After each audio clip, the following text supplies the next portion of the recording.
God is good, and God is so good. And I want to read an insert from the Bible, and I want to read about the parable of the Good Samaritan, and it's found on Luke chapter 10, and I'll be reading from verse 25 and on. And it reads as follows. On one of the occasions, an expert in the law stood up to test Jesus. "Teacher," he said, "what must I do to inherit eternal life?"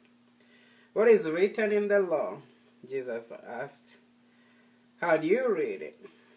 He answered, "Love your God with all your heart, and with all your soul, and with all your strength, and with all your mind, and love your neighbor as yourself."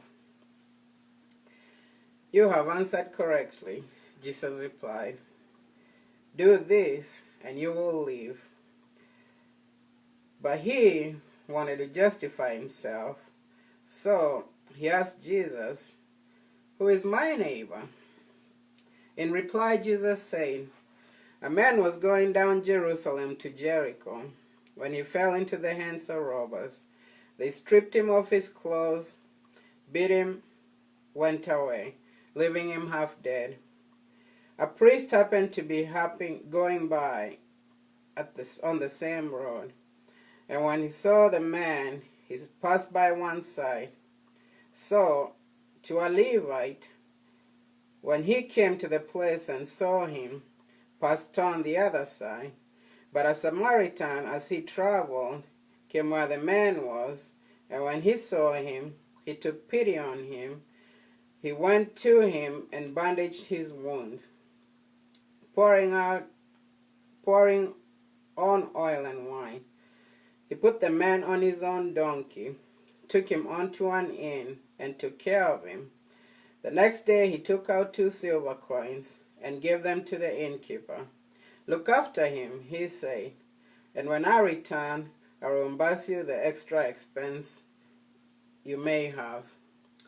Which of these 3 do you think was the neighbor of the man who fell into the hands of the robbers? The expert in the law replied, "The one who had mercy on him." Jesus told him, "Go and do likewise." And I remember even at school, we used to study religious education, and my fellow schoolmates and Kenyans know the Christian religious education, or CRE we called it. I remember the teacher would, he would emphasize on the fact that, when the priest was happening to go by, back then the traditions were more different, and you couldn't touch different things. They could make you unclean, and you could touch a dead person, you couldn't touch blood, and and things of that nature, and usually, when you study more of the word, you hear about Samaria. They were more like an outcast, and they were even considered unclean.